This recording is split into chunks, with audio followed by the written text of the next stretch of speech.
ওই মদিনার পথের আমার, ওই মদিনার পথে হিজরত করতে চলছেন নবী আবু বকর সাথে। বাড়িতে রাখিয়া গেলেন, বাড়িতে রাখিয়া গেলেন হযরত আলীকে রে আমার, ওই মদিনার পথে, ওই মদিনার পথে রে আমার, ওই মদিনার পথে। কাফেরের ভয়েতে লুকান গুহার ভিতরে, কাফেরের ভয়েতে লুকান গুহার ভিতরে। মাকর শাইবা দিল বাসা, মাকর শাইবা দিল বাসা গুহার মুখে তেরে আমার, ওই মদিনার পথে, ওই মদিনার পথে রে আমার, ওই মদিনার পথে। আবু বকর ভয় পাইলেন কাফের দেখিয়া, আবু বকর ভয় পাইলেন কাফের দেখিয়া। নবীজি সান্ত্বনা দিলেন, নবীজি সান্ত্বনা দিলেন আল্লাহ মুদের সাথে রে আমার, ওই মদিনার পথে, ওই মদিনার পথে রে আমার, ওই মদিনার পথে। বিষাক্ত সাপ দংশন করল সিদ্দিকের পায়েতে, বিষাক্ত সাপ দংশন করল সিদ্দিকের পায়েতে। বেশি গেল পানি হইয়া, বেশি গেল পানি হইয়া। আমার আপনার নবীকে রহমত হিসাবে প্রেরণ করেছেন, দুনিয়ার সমস্ত মানুষের জন্য তিনি ছিলেন রহমত। যারা আমার নবীকে মানে না, আল্লাহকে মানে না, কালিমা গ্রহণ করে না, তাদের জন্য আমার আপনার নবী ছিলেন রহমত।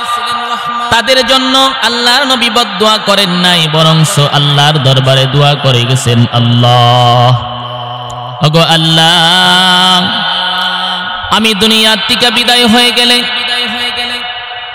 আমি যখন থাকব না, তখন আমার উম্মত যারা যারা নাফরমানি করবে, নাফরমানি করার কারণে তাদেরকে তুমি আযাব গজব দিয়া তাদের আকৃতিকে বিকৃত করে দিও না আল্লাহ।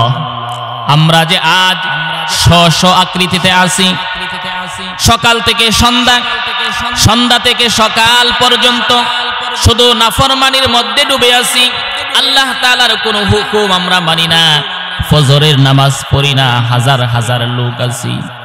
যোহরের নামাজ পড়ি না, আসরের নামাজ নাই, মাগরিবের নামাজ নাই, এশারের নামাজ নাই, এমনকি অনেক মুসলমান এমন আছে যারা জুমার দিনে জুমার নামাজটুকুও আদায় করে না।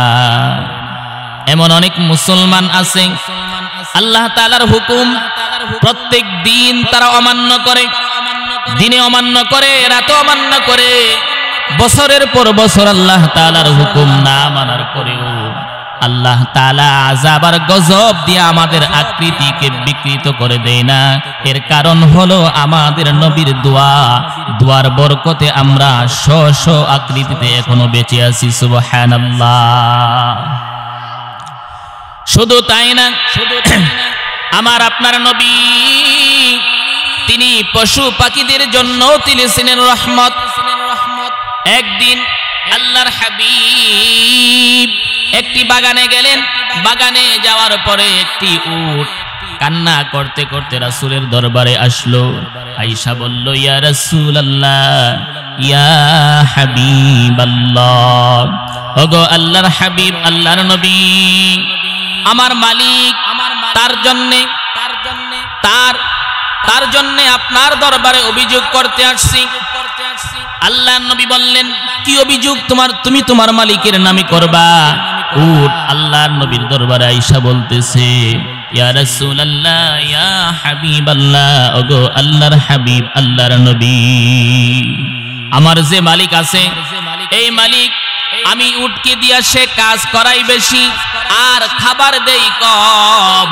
আমাকে ভালোভাবে খাবার দেয় না, কিন্তু কাজের সময় আমাকে দিয়া বেশি কাজ করায়। আল্লাহর নবী মালিককে ডাকলেন, উটের মালিককে ডেকে বললেন, শোনো, এরা তো বাকহীন প্রাণী, এরা কথা বলতে পারে না, এদের কি দিয়া এত বেশি কাজ তুমি করাও, এত বেশি কষ্ট তাদের কি দিও না, তারা তো কথা বলতে পারে না, এদের সাথে দয়ার আচরণ দেখানো উচিত ছিল তোমার। আল্লাহর নবীর কাছে একটা পশু পাখি আইসাও তাদের মনের দুঃখের কথা বলতে পারতো। সুবহানাল্লাহ।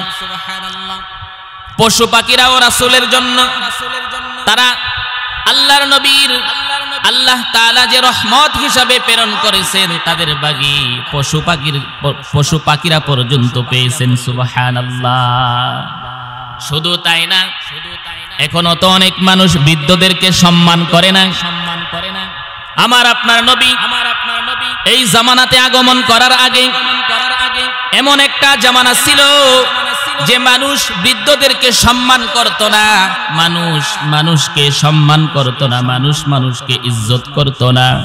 কিন্তু আল্লাহর নবী আয়েশা ঘোষণা করলেন, যারা এমন বৃদ্ধ লোককে সম্মান করলো যে তার চুল এবং দাড়িগুলি পেকে গেছে, আল্লাহর হাবিব বলেন তারা যেন ওই বৃদ্ধকে সম্মান করলো না, বরং সম্মান করলো আল্লাহ তাআলাকে। সুবহানাল্লাহ। কারণ হলো মানুষের সম্মান মর্যাদা আল্লাহর দরবারে অনেক বেশি।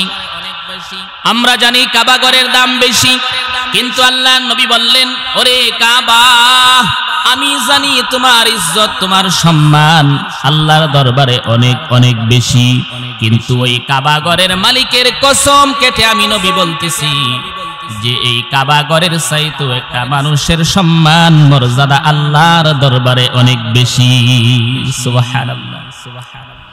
কি সম্মান আল্লাহ তাআলা মানুষকে দিয়েছেন, যেই সম্মান আল্লাহ তাআলা বৃদ্ধদেরকে দিয়েছেন, এই সম্মান পৃথিবীর আর কোনো মানুষ দিতে পারে নাই, পারবেও না। শুধুমাত্র আমার আপনার নবী আয়েশা বৃদ্ধদেরকে আর মুসলমানদেরকে সম্মানিত করছেন। শুধু তা না, গোটা মানব জাতিকে আল্লাহ তাআলা সম্মানিত করেছেন। সুবহানাল্লাহ। আল্লাহ তাআলা বলেন, ওয়ালাকাদ কাররামনা বনি আদম, বনি আদমকে, আদম সন্তানকে আমি আল্লাহ তাআলা সম্মানিত করেছি। সুবহানাল্লাহ। তুমি মাটির আদমকে প্রথম সৃষ্টি করিয়া ঘোষণা করিয়া দিলে শ্রেষ্ঠ বনিয়া, ফেরেশতা করে আদমকে সেজদা, তাই নূরের ফেরেশতা করে আদমকে সেজদা, তুমি সবার চেয়ে দিলে মাটির মানুষকে সম্মান। আল্লাহু আল্লাহু তুমি জাল্লে জালালু, শেষ করা তো যাই না গেয়ে তোমার গুণগান। আল্লাহু আল্লাহু। শিশু মুসা নবীরে যখন দুশ্মনের ওই ধরে সিন্ধুকে ভরিয়া দিল বাসায় সাগরে, প্রাণে ছিল যাহার ভয় সে তাই পেল সে আশ্রয়। প্রাণে ছিল যাহার ভয় সে তাই পেল সে আশ্রয়। সেই দুশ্মনের ওই হাতে তাহার বাঁচাইলে প্রাণ। আল্লাহু আল্লাহু তুমি জাল্লে জালালু, শেষ করা তো যাই না গেয়ে তোমার গুণগান। আল্লাহু আল্লাহু। আল্লাহু আকবার। আল্লাহ তাআলা মানব জাতিকে সম্মানিত করেছেন। আমার আপনার নবী আয়েশা শুধু তা না, আল্লাহর নবী হাদিস শরীফের মধ্যে বলেন, যারা কোরআনের হাফেজদেরকে সম্মান করলো তারা যেন আল্লাহ তাআলাকেই সম্মান করলো। সুবহানাল্লাহ। কিন্তু আজকাল অনেক মানুষ আছে যারা হুজুরদেরকে দেখতে পারে না, ভালো লাগে না, আছে না নাই? এমন অনেক মানুষ আছে যারা হুজুর দেখলে ভালো লাগে না, আলেম উলামা তাদেরকে ভালো লাগে না, তাদেরকে ভালো পায় না, তাদেরকে দেখতে পারে না, এমন মানুষ আছে না নাই? এই মুল্লারা সারা তোর কাফন হবে না, এই মুল্লারা সারা তোর দাফন হবে না, এই মুল্লা বিনে তোর জানাজা কেউ পড়াইবে না, এই মুল্লা বিনে তোর জানাজা কেউ পড়াইবে না, এই মুল্লারা সারা তোর কাফন হবে না, এই মুল্লারা সারা তোর দাফন হবে না। কথা ঠিক না বেঠিক? এই মুল্লা বিনে তোর জানাজা কেউ পড়াইবে না, এই মুল্লা বিনে তোর জানাজা কেউ পড়াইবে না, এই মুল্লারা সারা তোর কাফন হবে না। সারা জীবন করলি রে তুই যেই মুল্লারে ঘৃণা, সেই মুল্লারে লাগবে কাজে সেটা ভাবলি না। সারা জীবন করলি রে তুই যেই মুল্লারে ঘৃণা, সেই মুল্লারে লাগবে কাজে সেটা ভাবলি না। এই মুল্লা না তাকিলে তোর মার বিয়ে হইতো না, এই মুল্লা না তাকিলে তোর মার বিয়ে হইতো না, এই মুল্লারা সারা তোর কাফন হবে না, এই মুল্লারা সারা তোর দাফন হবে না। তোর মা বাবা যেদিন যাবে এই দুনিয়া ছেড়ে, সেই দিনটি কি আসতে হবে এই মুল্লাদের ধারে। তোর মা বাবা যেদিন যাবে এই দুনিয়া ছেড়ে, সেই দিনটি কি আসতে হবে এই মুল্লাদের ধারে। ওরা টেকাই পড়লে মুল্লা চিনে নইলে চিনে না, ওরা টেকাই পড়লে মুল্লা চিনে নইলে চিনে না, এই মুল্লারা সারা তোর কাফন হবে না, এই মুল্লারা সারা তোর দাফন হবে না। এই মুল্লা না তাকিলে তোর মার বিয়ে হইতো না, এই মুল্লারা সারা তোর কাফন হবে না। ভাইয়েরা আমার বলতেছিলাম, আল্লাহ তাআলা আমার আপনার নবীকে রহমত হিসাবে পাঠিয়েছেন প্রত্যেকটা প্রাণীর জন্য, প্রত্যেকটা মানুষের জন্য, গোটা জগতের জন্য আল্লাহ তাআলা আমার আপনার নবীকে রহমত হিসাবে পাঠাইছেন। সুবহানাল্লাহ। তিনি বৃদ্ধদের জন্য তিনি ছিলেন রহমত, তিনি নারীদের জন্য তিনি ছিলেন রহমত। আল্লাহর নবী দুনিয়াতে আগমন করার আগে মানুষ কন্যা সন্তানকে সম্মান করত না, কোন পিতা তার কন্যা সন্তানকে আদর করত না, স্নেহ করত না, মায়া করত না, মহাব্বত করত না। কিন্তু আল্লাহর নবী সাল্লাল্লাহু আলাইহি ওয়াসাল্লাম যখন দুনিয়াতে আগমন করলেন, আল্লাহর নবী আয়েশা ঘোষণা করলেন, শোনো ও দুনিয়াবাসী, যাদের দুইটা মেয়ে সন্তান হবে, কন্যা সন্তান হবে, আর দুইটা কন্যা সন্তানকে তোমরা লালন পালন করিয়া তোমরা ওই দুইটা কন্যা সন্তানকে সুপাত্রে পাত্রস্থ করতে পারবে, আমি নবী ঘোষণা করলাম ওই লোকটা, ওই দুইটা কন্যার পিতা আমি নবীর সাথে কাল হাসরের ময়দানে জান্নাতে একসাথে বসবাস করবে। সুবহানাল্লাহ। শুধু তাই না, মানুষ তাদের স্ত্রীদেরকে সম্মান করত না, আদর করত না, স্ত্রীদের সাথে ভালো আচরণ করত না, কিন্তু আল্লাহর নবী আয়েশা ঘোষণা করলেন, ওয়াশিরুহুন্না বিল মা'রুফ। আল্লাহর নবী বললেন, তোমরা তোমাদের স্ত্রীদের সাথে উত্তম আচরণ করো। আল্লাহর নবী আরো বলেন, হুন্না লিবাসুল লাকুম ওয়া আনতুম লিবাসুল লাহুন্না। তোমাদের স্ত্রী হলো তোমাদের পোশাক, তোমরাও তাদের পোশাক। সুবহানাল্লাহ। আল্লাহর নবী সবার জন্যই ছিলেন তিনি রহমত। আল্লাহু আকবার। শুধু তাই না, যারা শ্রমিকদের জন্য তিনি ছিলেন রহমত, শ্রমিকদের জন্য তিনি ছিলেন রহমত। কারণ শ্রমিকদের ব্যাপারে যেই কথা আল্লাহর নবী বলেছেন, তাদের যে অধিকার দিয়েছেন, এই অধিকার, এই সম্মান পৃথিবীর কোনো মানুষ দিতে পারে নাই, পারবেও না।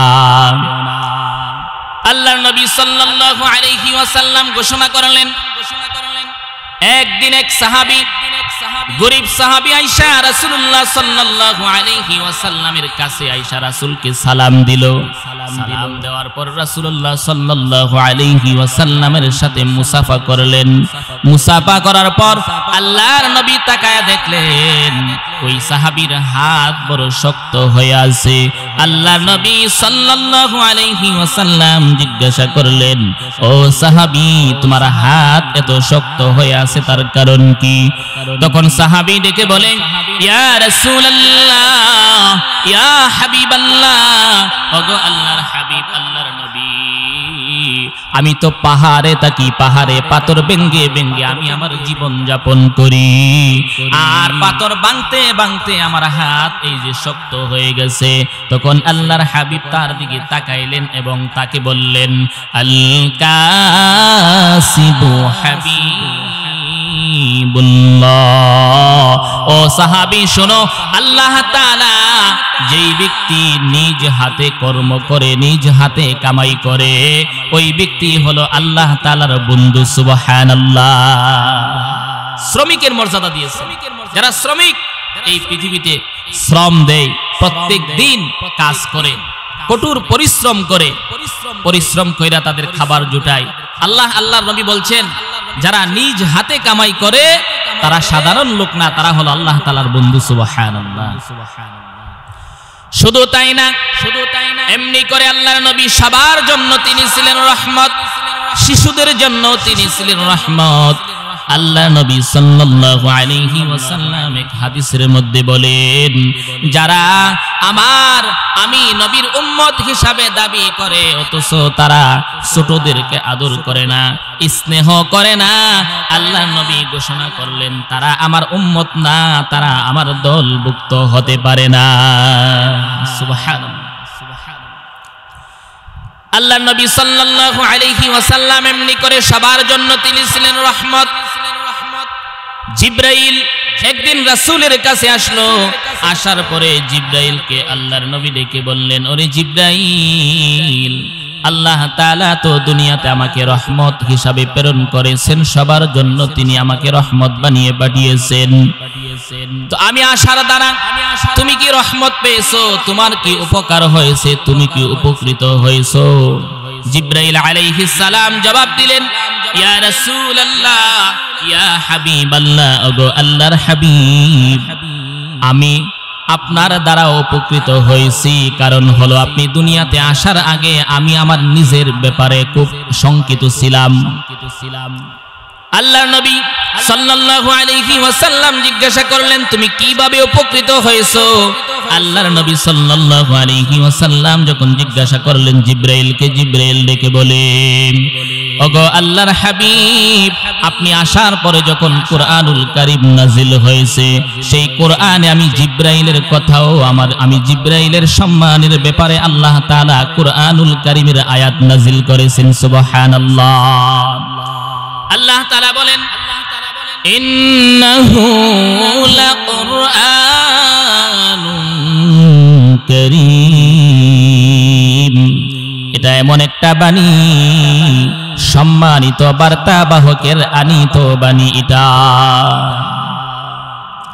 জি কুওয়াতিন ইনদা যিল আরশি মাকিন, মহাশক্তিধর আরশের মালিক আল্লাহ তাআলার কাছে যার মর্যাদা সম্মান আছে, এটা তার আনিত বাণী।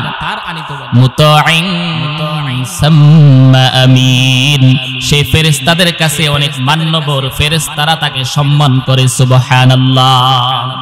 এই যে আয়াতগুলি আল্লাহ তাআলা আমার ব্যাপারে নাজিল করেছেন, তখন আমি আশঙ্কা মুক্ত হলাম, আপনি আসার দ্বারা আপনার রহমতের বাগী আমি জিবরাইলও হয়েছি। সুবহানাল্লাহ।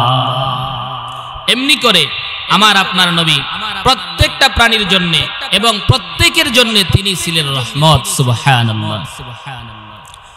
শুধু তাই না, আমার আপনার নবী করিম সাল্লাল্লাহু আলাইহি ওয়াসাল্লাম, ওনার দুশমনি যারা করেছে, আল্লাহর নবী সাল্লাল্লাহু আলাইহি ওয়াসাল্লাম এই দুনিয়াতে আসার পরে, আসার আগে, জন্ম হওয়ার আগে তার বাবা দুনিয়া থেকে চলে গেছেন।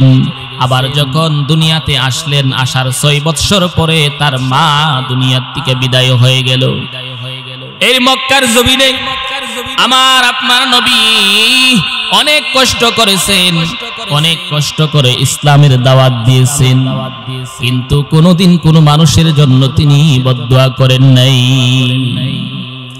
এমনকি আমার আপনার নবী তার জন্মভূমি ছেড়ে মদিনায় যাইতে বাধ্য হয়েছে তাদের অত্যাচারে, কিন্তু আল্লাহর নবী তারপরেও তাদের জন্য বদদুয়া করেন নাই, বরং তাদেরকে ক্ষমা করে দিয়েছেন, তাদের জন্য দোয়া করেছেন। সুবহানাল্লাহ। তিনি কম দুঃখে তার জন্মস্থান ছেড়ে মক্কা ছেড়ে মদিনায় যাই নাই, অনেক কষ্ট করছেন তিনি। রাতের অন্ধকারে নিজের জন্মভূমি ছেড়ে মদিনায় যাইতে বাধ্য হয়েছে। অনেক কষ্ট করে মক্কাতে তিনি লালন পালন হয়েছেন, লালিত পালিত হয়েছেন। শিশুকালে অনেক কষ্ট করছেন, বড় হয়েও কালিমার দাওয়াত দিতে গিয়ে অনেক কষ্ট করেছেন তিনি। কত কষ্ট করেছেন যে কিতাবের মধ্যে আসছে, সমস্ত নবীগণ মিলা যে কষ্ট করেছেন, দুনিয়ার সমস্ত নবীদের কষ্ট যদি এক পাল্লায় রাখা হয়, আমার আপনার নবীর সমান কষ্ট তাদের হবে না। ওই মদিনার পথের আমার, ওই মদিনার পথে, ওই মদিনার পথের আমার, ওই মদিনার পথে হিজরত করতে চলছেন নবী আবু বকর সাথে,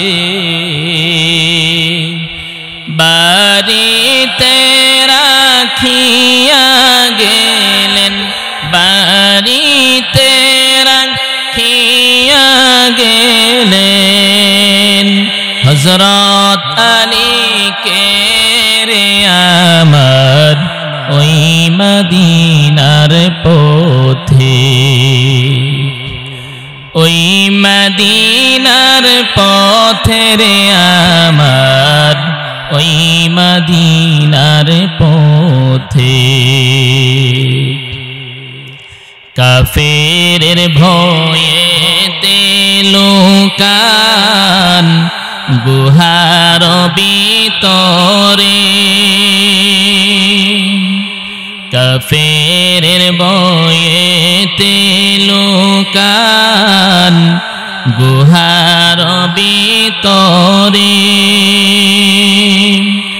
মাকর সাইবা দিল বাসা মাকর সাইবা দিল বাসা গুহার মুখে তেরে আমার ওই মদিনার পথে ওই মদিনার পথে রে আমার ওই মদিনার পথে আবু বকর বই পাইলেন কাফের দেখিয়া আবু বকর বই পাইলেন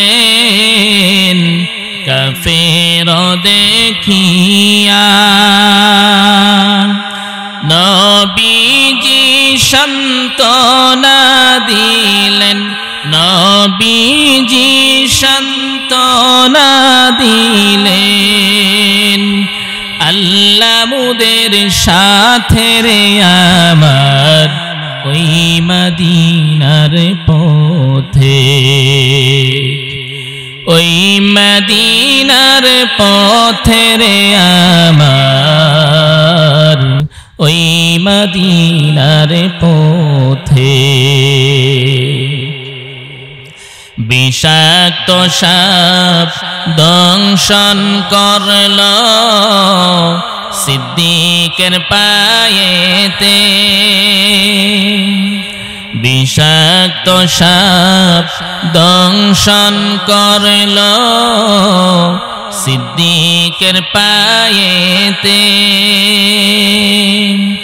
বেশি গেল পানি হইয়া বেশি গেল পানি হইয়া নবীজির তুতে রে আমার ওই মদিনার পথে ওই মদিনার পথে রে আমার ওই মদিনার পথে বলতেছিলাম ভাইরা আমার আপনার নবী মক্কার জমিনে অনেক কষ্ট করেছেন কাফের মুশরিকরা আমার আপনার নবীকে অনেক কষ্ট দিয়েছেন কিন্তু কোনোদিন তাদের জন্য তিনি বদদুয়া করেন নাই আল্লাহর হাবিব যখন 10 বছর পরে মক্কাতে আবার ফিরে আসলেন ফিরে আসার পরে আল্লাহর নবী সাল্লাল্লাহু আলাইহি ওয়াসাল্লাম মক্কা থেকে মদিনা থেকে মক্কায় যখন আসলেন সাথে ছিলেন 10,000 সাহাবী সুবহানাল্লাহ ওই 10,000 সাহাবী নিয়ে যখন মক্কাতে ঢুকলেন মক্কার কাফেররা তখন ভয়ে ছিল ভয়ে না জানি কিভাবে মুহাম্মদ আমাদের কাছ থেকে আমাদের সাথে কি ব্যবহার করে কিভাবে জানি প্রতিশোধ নেয় কিন্তু আল্লাহর নবী সাল্লাল্লাহু আলাইহি ওয়াসাল্লাম সবাইকে আশ্চর্য করে কথা বলতে শুরু করলেন ও মক্কার লোকেরা তোমরা আজ আমার কাছ থেকে কি ব্যবহার তোমরা আশা করো আল্লাহর নবী সাল্লাল্লাহু আলাইহি ওয়াসাল্লাম তিনি বলে দিলেন আজকে আমি তোমাদের সাথে কোনো খারাপ আচরণ করব না তোমাদের প্রতি আমার কোনো অভিযোগ নাই তোমাদের সবাইকে আমি সাধারণ ক্ষমা করে দিলাম সুবহানাল্লাহ তিনি সবার জন্য রহমত ছিলেন এই কারণে আল্লাহর নবী বলেন মান সাল্লা আলাইয়া ওয়াহিদাতান সাল্লাল্লাহু আলাইহি আশারা আল্লাহর নবী হাদিস শরীফের মধ্যে বলেন যারা আমি নবীর উপরে একবার দরুদ শরীফ পাঠ করবে আল্লাহর নবী বলেন আল্লাহ তাআলা তাদের উপর 10 বার 10টা রহমত নাজিল করবেন সুবহানাল্লাহ এই কারণে আল্লাহর নবীর উপর দরুদ শরীফ বেশি বেশি পাঠ করতে হবে বলতে পারেন হুজুর আমরা তো মিলাদে গেলে মাহফিলে গেলে নবীর উপর দরুদ তো আমরা পড়ি এই দরুদ শুধু পড়লেই হবে না যারা 5 ওয়াক্ত নামাজ পড়ে দেখবেন প্রত্যেক নামাজের ভিতরেই দরুদ আছে না না ফজরের ফরজ নামাজ পড়লে ফজরের ফরজ নামাজের ভিতরেও দুরূদ আছে, সুন্নত নামাজের ভিতরেও দুরূদ আছে। যোহরের নামাজ পড়বেন, যোহরের নামাজের মধ্যেও দুরূদ আছে। আসরের নামাজ পড়বেন, নফল পড়েন, সুন্নত পড়েন, যেই কোনো নামাজ পড়েন না কেন প্রত্যেক নামাজের ভিতরে দুরূদ শরীফ আছে। এমনকি জানাজার নামাজ যারা পড়ি আমরা, জানাজার নামাজের ভিতরে দুরূদ শরীফ আছে। সুবহানাল্লাহ। এই কারণে নবীর উপরে দুরূদ শরীফ পড়িয়া নিজের উপর যদি আল্লাহ তাআলার পক্ষ থেকে রহমত আনতে চান তাহলে একটা কাজ করতে হবে, রাসূলের উপর বেশি বেশি দুরূদ শরীফ পাঠ করতে হবে। রাসূলের উপরে দুরূদ শরীফ পাঠ করতে পারলে আল্লাহ তাআলার পক্ষ থেকে আপনার উপর বেশি বেশি রহমত নাজিল হবে। আর বেশি বেশি দুরূদ শরীফ পড়তে পারবেন যখন আপনি 5 ওয়াক্ত নামাজ সময় মতো জামাতের সাথে আপনি আদায় করবেন। কারণ প্রত্যেক নামাজের ভিতরেই দুরূদ শরীফ আছে না নাই? প্রত্যেক নামাজের ভিতরেই দুরূদ শরীফ আছে। এই কারণে 5 ওয়াক্ত নামাজ আমাদের পড়ার দরকার আছে না নাই? 5 ওয়াক্ত নামাজ পড়তে হবে। যেই ব্যক্তি 5 ওয়াক্ত নামাজ পড়বে আল্লাহ তাআলা তাদেরকে এমন 5টা জিনিস দান করবেন, যেই 5টা জিনিস প্রত্যেকটা মানুষের দরকার।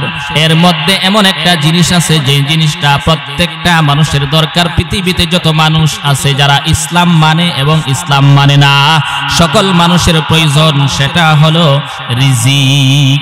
আল্লাহর নবী সাল্লাল্লাহু আলাইহি ওয়াসাল্লাম তিনি ঘোষণা করলেন, যারা আল্লাহর জমিনে আল্লাহর হুকুম 5 ওয়াক্ত নামাজ সময় মতো জামাতের সাথে আদায় করবে আল্লাহ তাআলা তাদের রিজিকের সব ধরনের পেরেশানি আল্লাহ তাআলা দূর করে দিবেন। সুবহানাল্লাহ। শুধু তাই না, নামাজ পড়লে কি লাভ? আল্লাহর নবী বলেন, যেই ব্যক্তি নামাজ পড়বে, নামাজ পড়লে কি লাভ? যারা নামাজ পড়বে দেখবেন নামাজের মধ্যে আছে যখন আপনি দাঁড়াইবেন সূরাতুল ফাতিহা যখন আপনি পড়বেন, আলহামদুলিল্লাহি রাব্বিল আলামিন, এই জায়গার মধ্যে সূরাতুল ফাতিহা যখন আপনি নামাজের ভিতরে পাঠ করবেন তো দেখবেন নামাজের মধ্যে সূরাতুল ফাতিহার মধ্যে রবের নাম আছে। আপনি যখন আল্লাহু আকবার বলিয়া রুকুতে যাইবেন, রুকুর তাসবিহ হলো সুবহানা রাব্বিয়াল আযীম। এই রুকুর তাসবিহর ভিতরে রবের নাম আছে। আবার যখন সিজদাতে যাইবেন, সিজদাতে যাওয়ার পরে আপনি পড়বেন সুবহানা রাব্বিয়াল আলা। এই সিজদার মধ্যে যখন যাইবেন সিজদার তাসবিহর ভিতরে সুবহানাল্লাহ। রুকুত থেকে যখন আমরা দাঁড়াই তারপরে আমরা বলি সামিআল্লাহু লিমান হামিদা রব্বানা লাকাল হামদ। এই জায়গার মধ্যে রবের নাম আছে। যারা এই পৃথিবীতে এই জমিনে আল্লাহ তাআলার মহান হুকুম 5 ওয়াক্ত নামাজ সময় মতো জামাতের সাথে আদায় করবে, তারা যখন দুনিয়া থেকে চলে যাবে, অন্ধকার কবরে যখন তারা চলে যাইব, অন্ধকার কবরের ভিতরে সর্বপ্রথম মানুষের কাছ থেকে 3টা প্রশ্ন তাদেরকে করা হবে। এর মধ্যে একটা প্রশ্ন হলো মার রব্বুকা, তোমার রব কে? আমাদের রব কে? আল্লাহ। আমাদের রব হলেন আল্লাহ। এই কথা যদি দুনিয়া থেকে আপনি শিখে যান, শিখলে কোনো লাভ হবে না, শিখা যাইলে কোনো লাভ হবে না। এই রবের কাজ করতে হবে, রবকে রব হিসাবে মান্য করতে হবে, মানতে হবে, রবের দেখানো পথ অনুযায়ী চলতে হবে। তাহলে আপনাকে যখন কবরে রাখা হবে কেউ আপনার পাশে থাকবে না, আপনার সাথে থাকবে না। কথা বলুন ঠিক না বেঠিক? এই দুনিয়া থেকে আপনাকে আমাকে একদিন বিদায় নিতেই হবে। এই 3.5 হাত বডি আমরা যে চলতেছি এটার একটা মাঝি আছে। মাঝি কি আছে? মাঝি আছে। নৌকার মধ্যে মাঝি ছাড়া নৌকা চলে। আমাদের 3.5 হাত বডি, এটার মধ্যে একটা মাঝি আছে। কি আছে? এটার নাম হলো মন। নাম কি? মন মাঝি খবরদার আমার তরি যেন বেরে না, আমার নৌকা যেন ডুবে না। মন মাঝি খবরদার, 3.5 হাতে নৌকার খাছা, মন মাঝি রে গণ গণ জোড়া,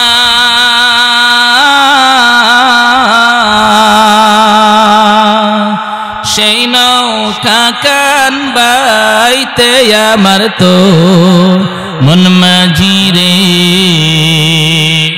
হার হইল গুরারে মন মাঝি খবরদার, আমার তরি যেন বেরে না, আমার নৌকা যেন ডুবে না, মন মাঝি খবরদার। মস্তুলে উঠি আরে মাঝি, মন মাঝি রে এদিক ওদিক চাও,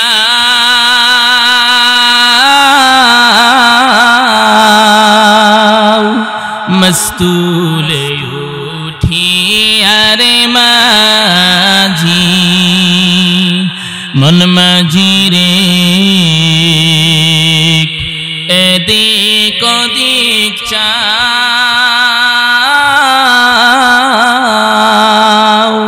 পিছন ফিরে চাইয়া দেখো রে মন মাঝি রে বেলা ডুইবা যায় রে মন মাঝি খবরদার, আমার তরি যেন বেরে না, আমার নৌকা যেন ডুবে না, মন মাঝি খবরদার। বলতেছিলাম ভাইয়ের আমার, এই দুনিয়া টাকার জায়গা না, দুনিয়া থেকে একদিন বিদায় নিতেই হবে। এই দুনিয়াতে রাজা বাদশারাও থাকতে পারে নাই, নবী রাসূলগণ থাকতে পারে নাই, আল্লাহর ওলি যারা তারাও এই জমিনে থাকতে পারে নাই। আমি আপনিও এই জমিনে থাকতে পারবো না। এই জমিন আমাদেরকে এই জমিনে জমিন থাকতে দিবে না। এই জমিন থেকে বিদায় নিতে হবে, অন্ধকার কবরে যেতেই হবে। অন্ধকার কবরে যখন আমরা যাব, সর্বপ্রথম আমাদেরকে প্রশ্ন করা হবে 3টা। এর মধ্যে একটা প্রশ্ন হলো আমার রব্বুকা, তোমার রব কে? আমাদের রব হলো আল্লাহ, আমাদের পালনকর্তা আল্লাহ। এই কথার স্বীকৃতি দিতে হবে, ওই রবের গোলামি করতে হবে। করলে কি হবে?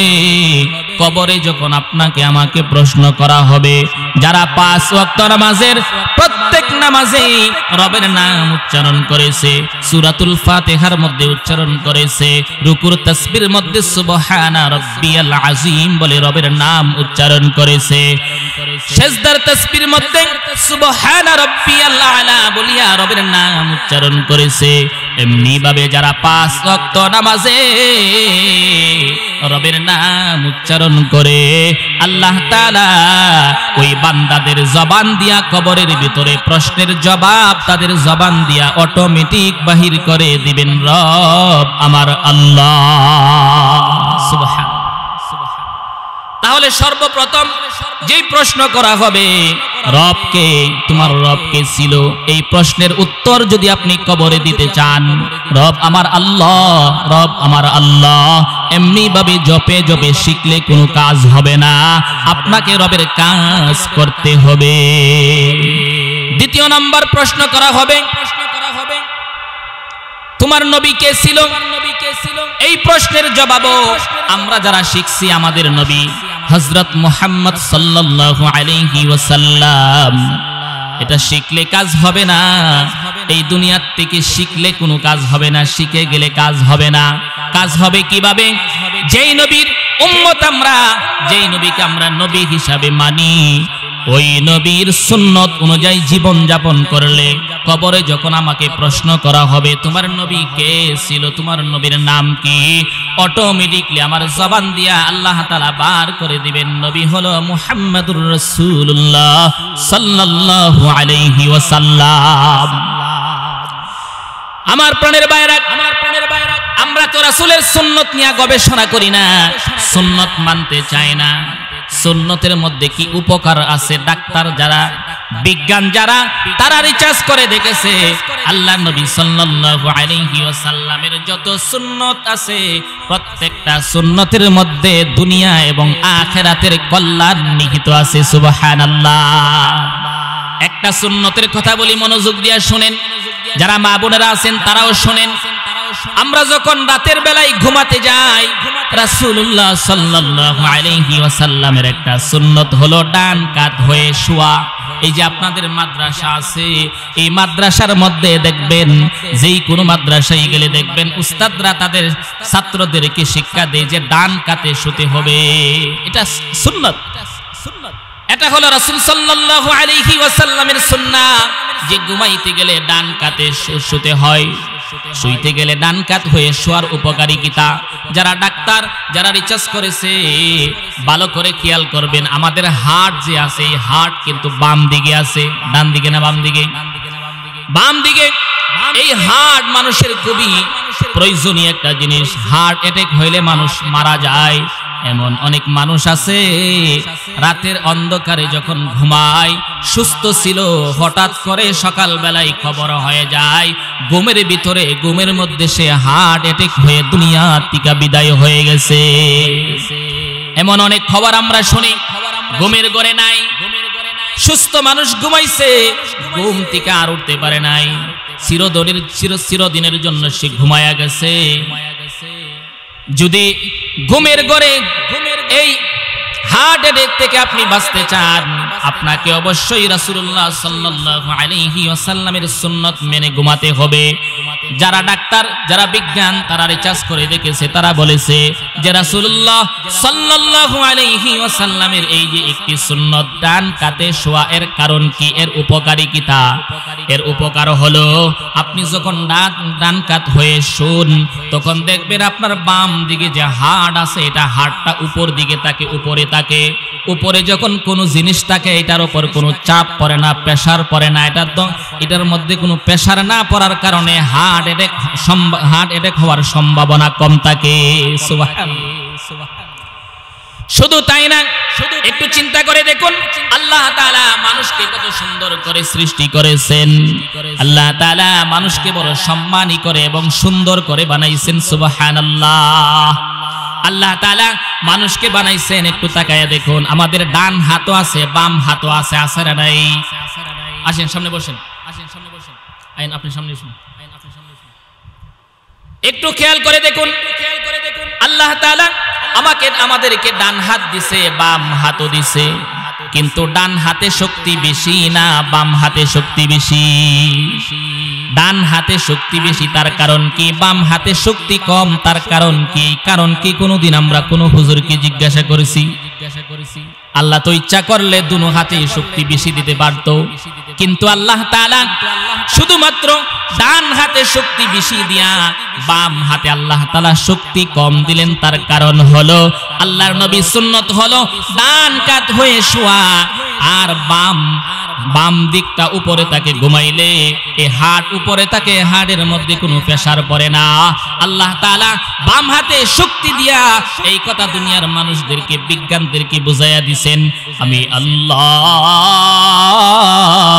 মানুষদেরকে এত সুন্দর করে সৃষ্টি করেছি যে ডান হাত দিয়া যখন সে কাজ করে, অনেক পরিশ্রমের কাজ যখন সে করে, তখন তার ডান দিকে তো তার হাড় নাই, বাম দিকে হাড়।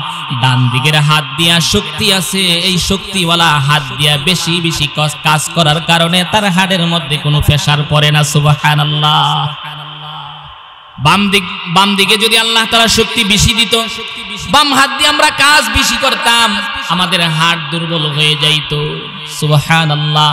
আল্লাহ সৃষ্টিগতভাবে মানুষকে কত সুন্দর করে সৃষ্টি করেছেন। সুবহানাল্লাহ। অনেক সম্মান, অনেক ইজ্জত দিয়া এবং সবচাইতে সুন্দর করে আল্লাহ তাআলা মানুষকে বানাইছে। সুবহানাল্লাহ। যেই কথা বলতেছিলাম, আমার আপনার নবী সকলের জন্য তিনি ছিলেন রহমত। কিন্তু যারা নবীকে মানে না, নবীকে গালি দেয়, তাদের জন্য কিন্তু রাসূল রহমত হতে পারে না। রাসূলের কাছ থেকে, রাসূলকে যদি আপনি রহমত বানাইতে চান, অবশ্যই রাসূলের সুন্নতের জিন্দেগি আপনাকে গড়তে হবে। যদি রাসূলুল্লাহ সাল্লাল্লাহু আলাইহি ওয়াসাল্লামের সুন্নতের জিন্দেগি যদি আপনি গড়তে পারেন, আল্লাহ তাআলা দুনিয়াতেও আপনাকে লাভবান বানাইবে, আখিরাতেও লাভবান বানাইবে। সুবহানাল্লাহ। আল্লাহর নবী তো সবার জন্যই তিনি ছিলেন রহমত। ব্যবসায়ী যারা আছে, আজকাল যারা ব্যবসা করতে গিয়া, যারা ব্যবসায়ী আছে, ব্যবসা করতে গিয়া মিথ্যা কথা বলে, কি বলে না? সকাল সন্ধ্যা মিথ্যা কথা বলে। ব্যবসা করতে গিয়া শত শত মিথ্যা কথা তারা বলে, মানুষকে ঠগায়, মানুষকে ধোঁকা দেয়।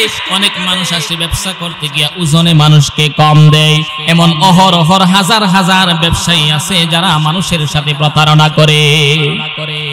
কিন্তু আল্লাহর নবী বলেন, যারা সৎ ব্যবসায়ী, ব্যবসা করতে গিয়ে মিথ্যা কথা বলে না, মানুষকে ঠগায় না, ওজনে মানুষকে কম দেয় না, এরকম সৎ ব্যবসায়ী যারা সৎভাবে ব্যবসা করে, আল্লাহর নবী বলেন ওই সমস্ত ব্যবসায়ীরা কাল হাসরের ময়দানে নবীদের সাথে, সিদ্দিকদের সাথে, শহীদদের সাথে তাদের হাসর নসর হবে। সুবহানাল্লাহ।